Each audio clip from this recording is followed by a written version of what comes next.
Est-ce que vous arrivez à imaginer, à vous représenter 260 millions de personnes? Je vais vous montrer un festival de musique où il y avait 26 000 personnes. 260, ça représente un tiers de l'Europe.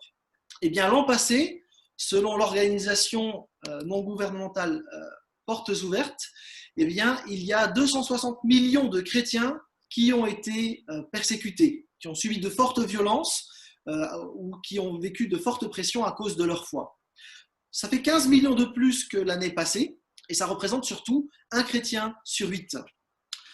Pourtant, et malgré les difficultés qu'ils peuvent connaître, eh bien, les chrétiens persécutés continuent de parler de leur foi et l'évangile se répand, notamment dans ces pays qui font partie des 50 pays les plus violents envers les chrétiens dans le monde. La persécution fait partie de la vie des chrétiens. Depuis le départ, il suffit de lire le livre des Actes pour s'en rendre compte, parce que ce monde qui a rejeté le Sauveur rejette aussi ceux qui veulent parler de lui. Au 1er siècle, sous l'impulsion du pouvoir romain, eh bien, beaucoup de chrétiens ont trouvé la mort. Parmi eux, un chrétien nommé Polycarpe subit le martyre en 155 après Jésus-Christ sous l'empereur Marc Aurèle. Polycarpe était l'évêque d'une église dont nous allons parler aujourd'hui, l'église de Smyrne. Et dans l'amphithéâtre bondé de l'époque, qui se délecte du spectacle morbide des chrétiens qui sont mis à mort, face à l'empereur Marc Aurèle, eh bien Polycarpe, usé par les années et par les coups reçus, reste debout. Et j'aimerais vous faire la lecture de quelques extraits du livre des martyrs, et on plonge au cœur de la persécution à l'époque. Le proconsul demande alors, « Es-tu Polycarpe ?» Oui, je le suis. « Aie pitié de tes cheveux blancs, maudis le Christ et tu seras libre. » Il y a 80 ans que je le sais, et il ne me fait que du bien. Comment pourrais-je le maudire? Il est mon créateur, mon roi et mon sauveur. « Sais-tu que j'ai des lions et des ours tout prêts à te dévorer? Fais-les venir. Puisque tu te moques des bêtes féroces, je te ferai brûler. Je ne crains que le feu qui brûle les impies et ne s'éteint jamais. Fais venir tes bêtes, allume le feu, je suis prêt à tout. » De toutes parts, dans l'amphithéâtre, la foule sanguinaire s'écrie « Il est digne de mort, Polycarpe au lion !» Mais les combats des bêtes féroces étaient achevés, alors on décida simplement qu'il serait brûlé vif. Cet épisode, qui est assez connu en réalité, nous donne un aperçu de la haine qui se déversait à l'égard des chrétiens, uniquement parce qu'ils suivaient le Christ. L'Apocalypse de Jean a été écrite précisément pour encourager les chrétiens dans ce contexte-là. Polycarpe avait connaissance de la lettre que nous allons lire, parce que Polycarpe était un successeur de Jean, il l'a connu directement, et il a pu donc lire cette lettre et la méditer bien avant nous. Il faut qu'on réalise les uns les autres que les textes que nous lisons dans la Bible, ce ne sont pas des histoires comme ça qui sont parachutées, mais ce sont des histoires vraies, qui s'enracinent dans un contexte particulier. Alors j'aimerais vous inviter à lire Apocalypse 2, les versets 8 à 11. Je le lirai dans la version du Semeur. Apocalypse 2, versets 8 à 11. À l'église de Smyrne, écrit « Voici ce que dit le premier et le dernier, celui qui est mort et qui a repris vie. Je connais ta détresse, ta pauvreté. Pourtant tu es riche, et les calomnies de ceux qui se disent juifs et ne le sont pas. Ils sont une synagogue de Satan. N'aie aucune peur de ce que tu vas souffrir. Le diable va jeter quelques-uns d'entre vous en prison pour que vous soyez mis à l'épreuve. Vous connaîtrez la détresse pendant 10 jours. Sois fidèle jusqu'à la mort, et je te donnerai la couronne de vie. Que celui qui a des oreilles entende ce que l'Esprit dit aux églises. Le vainqueur n'a rien à craindre de la seconde mort. » Cette lettre, comme toutes les lettres de l'Apocalypse, ont été écrites au moins 50 ans avant le martyre de Polycarpe, et toutes les lettres sont construites selon la même structure dont j'ai déjà parlé la semaine dernière, avec une introduction dans laquelle Jésus se présente d'une manière particulière, ensuite un corps de la lettre avec une sorte de bilan de l'Église, et puis une conclusion qui a pour but d'encourager les chrétiens. Cette lettre que nous avons lue s'adresse à une église très précise. Ça vaut la peine de regarder un petit peu le contexte. C'est le point 2 sur la carte, l'église de Smyrne. Cette église, cette ville, se trouve en fait au fond d'un golfe qui débouche sur la mer Égée et qui donne en fait sur l'île de Chios. Cette ville est assez particulière. Elle a été détruite par Aliat, le roi de Lydie, et elle a connu 3 siècles de totale déchéance avant qu'Alexandre le Grand et Lysimaque en aient entrepris la reconstruction grandiose. Donc, de Smyrne, on peut dire qu'elle a été aussi morte et qu'elle est revenue à la ville en tant que ville. Pour la petite histoire, toutes les lettres de l'Apocalypse font des clins d'œil à l'histoire de ces villes et à l'état spirituel de l'Église. Smyrne était aussi une ville qui était très connue pour sa collaboration avec Rome. La loyauté de la ville de Smyrne envers Rome était proverbiale. En 195 avant Jésus-Christ, on y érigea un temple en l'honneur de la déesse Rome. Smyrne soutint l'Empire dans ses luttes contre les Grecs séleucides et contre d'autres ennemis. Tite-Live vantait sa constance, Cicéron appelait la cité de nos alliés les plus fidèles et les plus anciens. La ville de Smyrne, c'était donc une ville qui était vraiment favorable à Rome, qui servait ses intérêts. Et d'ailleurs, la ville de Smyrne avait construit un temple pour Tibère et Julie, dans lequel on honorait l'empereur de Rome. Et donc c'est dans ce contexte très romain que l'Église vivait. L'Église y a été implantée probablement au moment où Paul était à Éphèse. Et très rapidement, dans cette ville, il y a eu des persécutions, d'abord de la part des Juifs, et puis ensuite des Romains. Et évidemment, les Juifs voulant se faire bien voir des Romains, il y avait comme une forme de double peine. Smyrne s'est relevé plusieurs fois aussi de tremblements de terre, et encore aujourd'hui, c'est une ville qui est extrêmement florissante, on compte 225 000 habitants. Au temps des apôtres, elle avait, avec Éphèse et Pergame, la prétention d'être la plus grande ville d'Asie mineure. Et à l'époque, la communauté juive était nombreuse, et les chrétiens qui étaient issus des rangs juifs étaient progressivement mis à la marge par l'ensemble de la population. Ils étaient détestés, notamment par la population juive, qui voyait en eux des hérétiques, mais les chrétiens étaient aussi mal vus parce qu'ils refusaient, par exemple, de se prosterner devant l'empereur. En fait, les chrétiens de l'époque étaient assis sur une poudrière, et la moindre étincelle pouvait faire tout exploser. Le contexte de l'église de Smyrne peut nous interpeller. Alors, évidemment, nous ne sommes pas au même point que Smyrne, on ne va pas noircir le tableau non plus, mais les événements récents avec le coronavirus nous posent quand même un certain nombre de questions. La manière, le choix de certains de pointer du doigt une église évangélique à Mulhouse, comme seul responsable de l'épidémie en France, d'autres événements du même ordre, dont peut-être vous avez eu connaissance, sont vraiment questionnants. Alors, depuis, la vérité a été rétablie par des journalistes d'investigation, mais c'est vrai que la période a indiqué que finalement, le statut des chrétiens en France est peut-être un peu plus précaire que ce qu'on pouvait imaginer parfois. Alors, c'est toujours pas la situation de Smyrne, tant mieux, mais les chrétiens, en particulier les évangéliques, sont parfois ostracisés. Leur croissance, elle questionne, on parle parfois de manipulation chez les évangéliques, certains comparent les évangélistes aux salafistes, certains parlent du danger évangélique parce que la croissance fait peur, et sur des sujets éthiques notamment, la voix des évangéliques peut déranger. Pourtant, en tant qu'évangélique, on veut continuer de défendre les valeurs de la Bible. Par ailleurs, il faut reconnaître aussi que certaines postures outre-Atlantique n'aident pas les évangéliques. Quand vous avez un Trump ou un Bolsonaro qui se disent évangéliques pour des motifs simplement électoraux, ça n'aide pas les chrétiens évangéliques, mais ça crée un certain nombre de difficultés supplémentaires. En fait, il est assez difficile pour nous de savoir quelle va être la suite de l'histoire. Entre les pressions qui continuent, la reprise des cultes ici et là, le discours politique et les tensions sociétales, nous ne savons pas vraiment de quoi demain sera fait. La lettre à l'église de Smyrne pourrait être particulièrement interpellante et intéressante pour nous ce matin. Jésus se présente à cette église d'une manière particulière. Pour cette église qui est assise sur une poudrière, Jésus se présente comme le premier et le dernier, celui qui est mort et qui a repris vie, le ressuscité. C'est une présentation qui reprend à nouveau les éléments du chapitre 1er où Jésus s'était présenté. Alors, les éléments qu'on a là sous les yeux peuvent paraître un peu curieux de prime abord, mais quand on regarde de plus près, on se rend compte que ce sont des éléments qui rassurent, parce que le contexte est quand même assez sombre. Jésus annonce que l'Église va connaître des difficultés. Dans toute l'Apocalypse, le texte biblique n'annonce pas aux chrétiens une vie qui ne serait que paisible. Il y a des difficultés qui sont annoncées, parfois une véritable lutte, des temps douloureux. Et il ne faudrait pas se bercer d'illusions et se dire finalement que notre vie chrétienne, elle va être toujours peinard. Alors heureusement, Dieu nous fait la grâce de parfois pouvoir profiter des moments comme cela, mais le Seigneur n'a pas annoncé que notre vie ne serait que détente.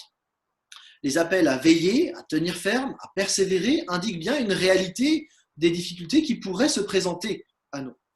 Et cette présentation de Jésus à l'église de Smyrne nous ramène finalement à l'essentiel. Jésus-Christ a le dernier mot de l'histoire. On vit une période très particulière, ce qu'on appelle aujourd'hui en histoire la période du grand confinement. Nous savons que cette période va avoir des conséquences à différents niveaux. Et c'est déjà un peu le cas.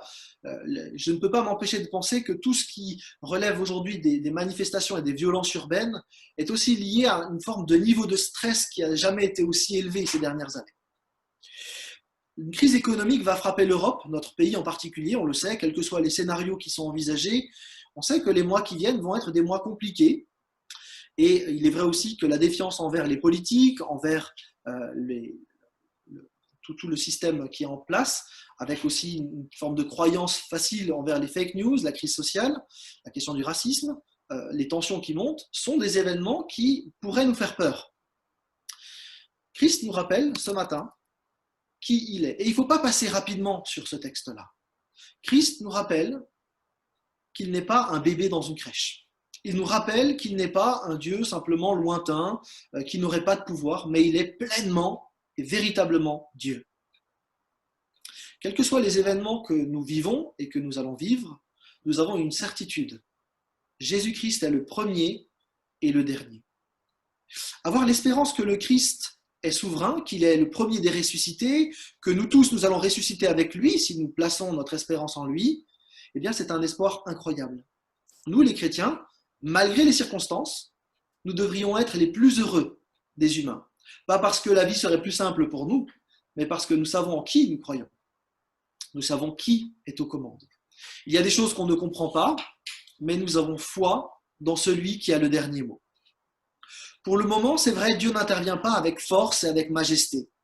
Il laisse l'homme à ses illusions de grandeur, à sa volonté de ne pas l'écouter, mais le moment venu, et c'est ce que nous dit tout le texte de l'Apocalypse, Christ viendra. Et il viendra, il stoppera la folie humaine et installera alors son royaume de paix éternellement. L'église de Smyrne, qui était sous pression sur cette poudrière, qui allait être sévèrement éprouvée dans les semaines, mois qui allaient suivre, avait besoin de réentendre cette vérité que son Sauveur est le maître de l'histoire, le vainqueur de la mort. Jésus-Christ dit à cette église, n'aie aucune peur, sois fidèle. Et de la même manière, c'est quelque chose qu'il nous dit à nous aussi. Nous ne voulons pas vivre dans la peur.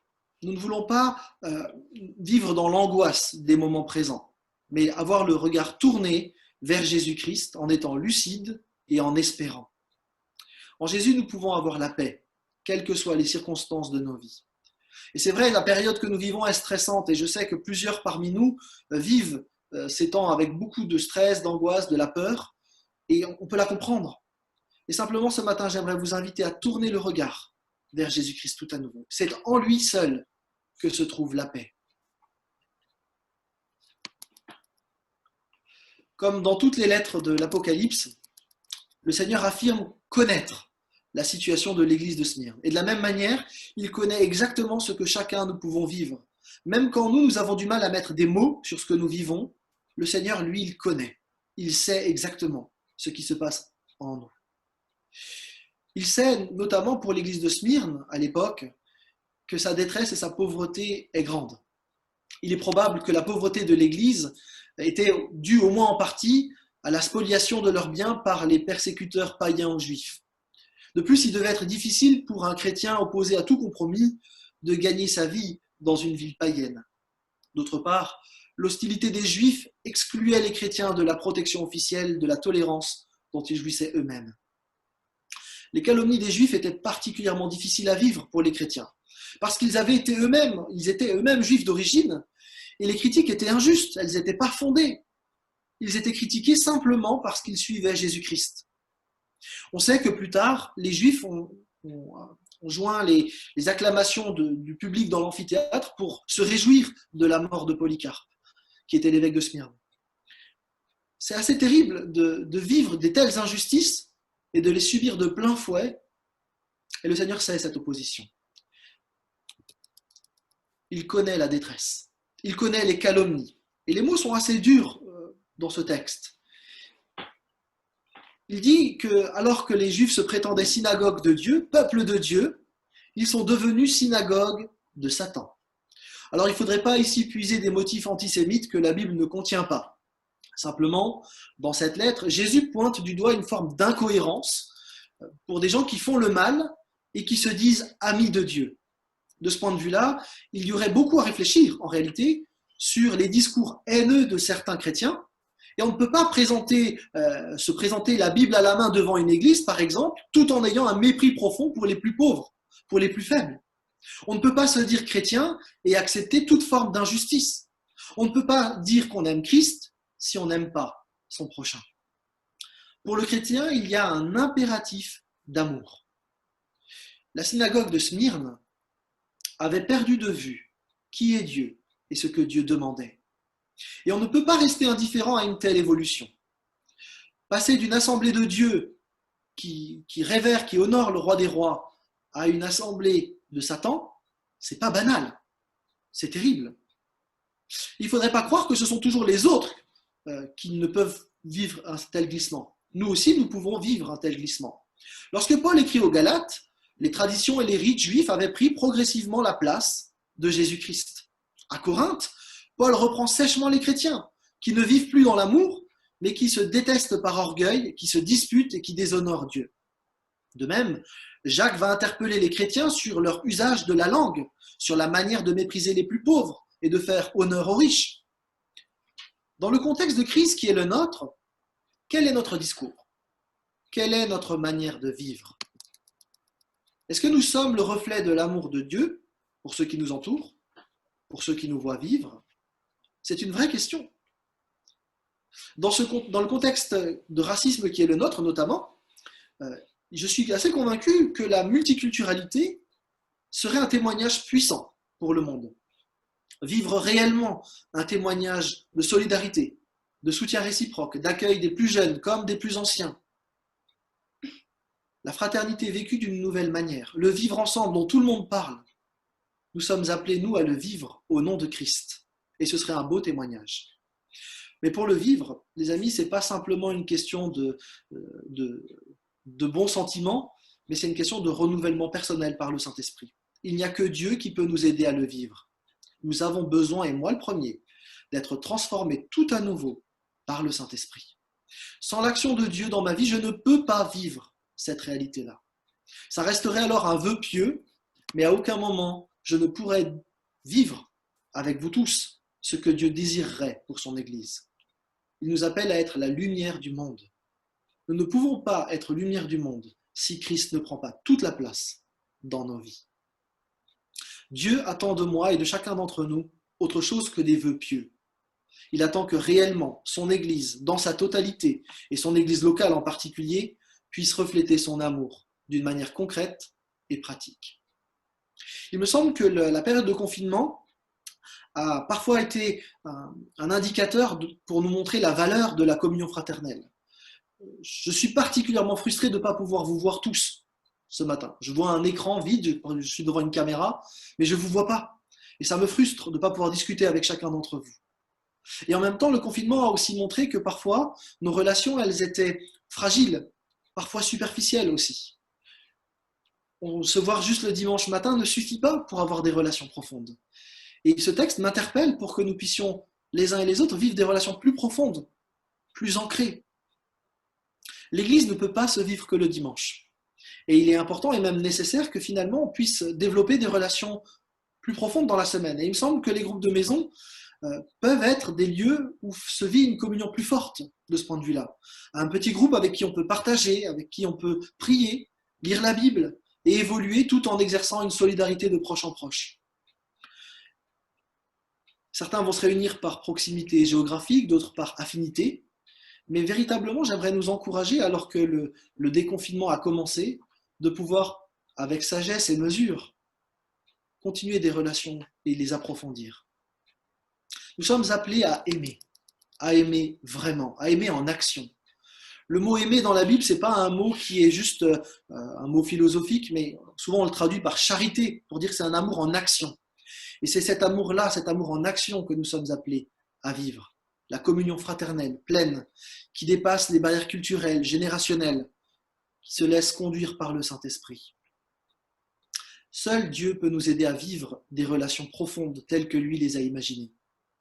Nous sommes tous des gens blessés. Parfois nous avons reçu des coups, parfois nous avons vécu des situations complexes et il est parfois difficile de redonner sa confiance et d'oser à nouveau vivre des relations profondes.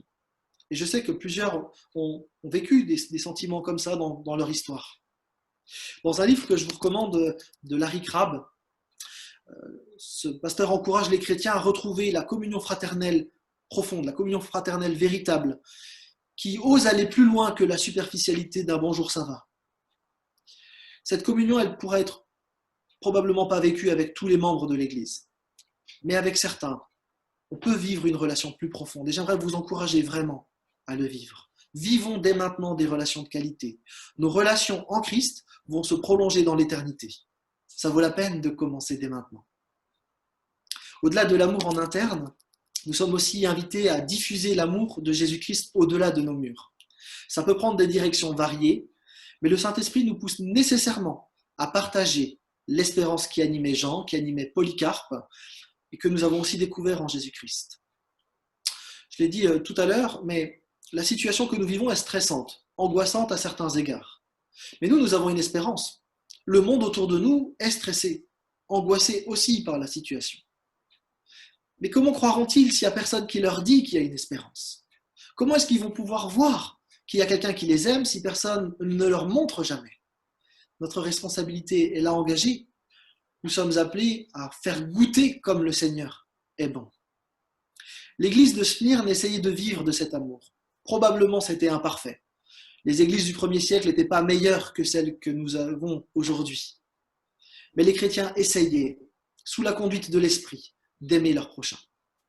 Je ne sais pas si vous avez remarqué dans notre texte, par rapport au texte de la semaine dernière, mais cette église ne reçoit aucun reproche de la part de Jésus-Christ. Ce qui est assez étonnant, parce que l'église d'Éphèse, elle, en a eu plusieurs. Cette église de Smyrne, pourtant, elle n'avait pas le rendement ou le rayonnement d'activité qu'avait Éphèse. Et humainement, on aurait probablement été beaucoup plus attiré par l'église d'Éphèse que par l'église de Smyrne. L'église de Smyrne était moins impressionnante. Notre regard est probablement souvent influencé par l'idée de performance. Dans un article qui est paru cette semaine d'Étienne Lermenot, nous sommes invités à réfléchir et à dire non à l'évangile de la performance. La question qui se pose, c'est quelle est la place que l'on donne à ceux qui ne sont pas performants dans nos églises? Est-ce que réellement on aime ou est-ce que finalement on est simplement dans une course à l'activité? En suivant la société dans laquelle on évolue, on vise le rentable, l'activité rondement menée, il faut que ça aille vite, et parfois on oublie l'amour que Dieu nous demande de partager autour de nous, avec les plus fragiles qui sont souvent les moins bruyants. Quel amour concret est-ce qu'on manifeste aux autres? Quel amour concret nous manifestons collectivement aux autres autour de nous? Partager l'amour aux autres, ce n'est pas la seule responsabilité d'un conseil d'église, c'est la responsabilité de chacun des chrétiens qui forment l'église. Le Seigneur nous invite à aimer toujours plus et son esprit, il nous a été donné précisément pour qu'on ait le courage de vivre d'une autre manière que dans la société. L'Église doit refléter la gloire du Dieu qui n'est pas performant. Je vous invite à réaliser que Jésus-Christ n'a pas été performant. 3 ans de ministère, lui le Fils de Dieu, et à la fin du ministère, une poignée de disciples, dont un qui le trahit. C'est pas hyper performant. Mais il a aimé comme personne, comme nul autre avant lui. Et nous sommes appelés à le suivre, lui. Malgré l'opposition, à Smyrne, les chrétiens persévéraient dans l'amour. Ils continuaient d'aimer. Ils avaient des loupés, probablement, mais ils recommençaient sous la conduite de l'Esprit. Et c'est parce que cette Église vivait de l'amour qu'ils avaient des opposants. Ça peut paraître complètement surréaliste, mais c'est parce qu'ils aimaient les autres, parce qu'ils partageaient l'espérance, qu'ils étaient détestés par d'autres. De la même manière, considérez à quel point Jésus-Christ, qui a aimé parfaitement, a été détesté à son époque. Nous suivons un Seigneur aimant parfaitement qui a été crucifié. Mais loin de nous effrayer et de nous rendre timides, le Saint-Esprit nous a été donné précisément pour que nous puissions oser aller de l'avant et aimer. Aimer même lorsque cela nous semble hors de portée. Oui. Cette lettre à Smyrne n'est pas très longue en réalité, mais en quelques phrases, Jésus-Christ encourage l'église de Smyrne au sujet de la persécution qui est à venir. Il l'exhorte à être fidèle jusqu'au bout, jusqu'à la mort, pour remporter la couronne de vie.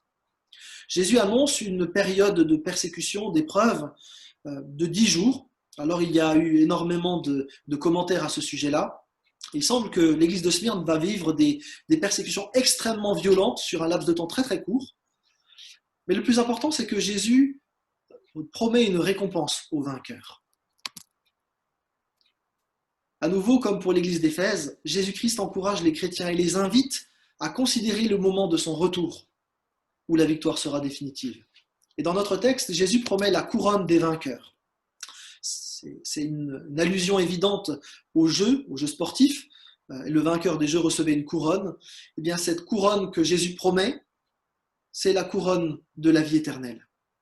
Jésus annonce que le vainqueur n'a pas à craindre la seconde mort, celle qui concerne la séparation éternelle d'avec Dieu. Alors l'idée de seconde mort peut paraître étrange. Elle se trouve plusieurs fois dans la Bible, dans Daniel 12 notamment, mais aussi dans d'autres textes de l'Apocalypse. L'idée, c'est que celui qui a placé sa confiance en Jésus-Christ n'a pas à craindre la seconde mort, la mort éternelle. Si j'essaye de le clarifier un tout petit peu dans la pensée de Jean, Jean considère qu'il y a d'abord une première résurrection, celle au moment où on confie notre vie à Jésus-Christ. Alors on vit une résurrection intérieure, puis ensuite on meurt physiquement, la mort terrestre. Et puis quand Christ revient, il y a une résurrection corporelle et ensuite le jugement avec du coup la seconde mort pour ceux qui n'ont pas accepté Christ, mort éternelle et définitive. Mais celui qui place sa confiance en Jésus-Christ est certain de ne pas connaître la seconde mort. Jésus-Christ invite chacun d'entre nous, il invite son Église à réaliser quelle est notre destinée. C'est l'éternité. Nous sommes appelés à lutter pour le moment, à aimer d'une manière surnaturelle par l'action de l'Esprit Saint. Aimer de cette manière-là, c'est un combat vraiment difficile. Et je vous invite à considérer par exemple comment Jésus lutte dans le jardin de Gethsémani parce qu'il veut aimer jusqu'au bout. Et c'est pas facile, même pour Jésus. Aimer, c'est une lutte parce que nous luttons contre notre orgueil, contre notre égoïsme, contre nos sentiments qui très vite se refroidissent ou où on a tendance à rejeter ceux qui ne nous ressemblent pas ou ceux avec qui c'est plus difficile. Et dans cette lettre, Jésus nous invite à aimer encore et encore, à être fidèle à Jésus-Christ, à persévérer, à aimer au-delà de tout ce qui est logique, d'aimer au prix même de notre vie. Aimer parce que le Père nous a aimés, aimer comme le Christ a aimé en donnant sa vie pour nous, aimer par le Saint-Esprit qui produit en nous le vouloir et le faire, aimer parce que notre Dieu est un Dieu d'amour et que nous sommes appelés à manifester sa personne. L'amour, pour le dire de cette manière, l'amour qui est au cœur de la Trinité doit se refléter dans l'Église et dans ma vie. Il ne s'agit pas de sentiments, il s'agit d'un choix résolu, d'une volonté de se soumettre à Dieu pour qu'il nous transforme et nous permette de vivre cela.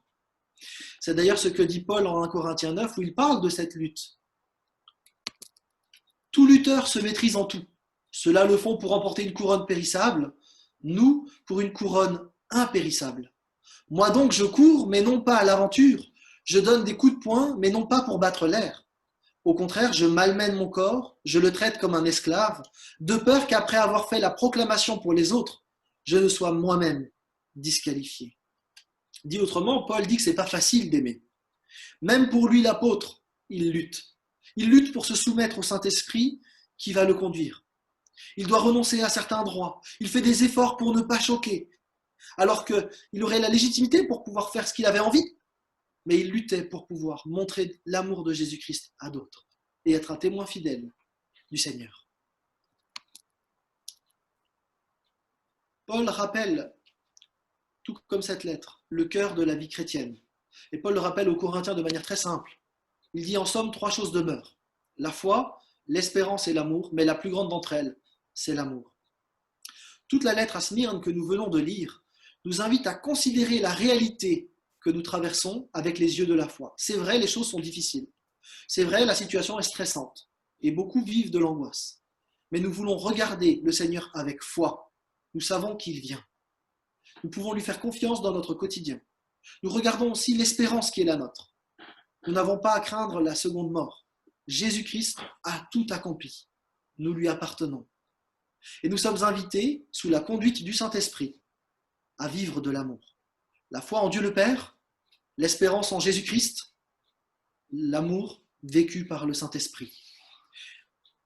Nous sommes au service de ce Dieu trinitaire et il nous conduit, il nous accompagne dans la réalité de notre vie. Que le Seigneur vous bénisse les uns et les autres.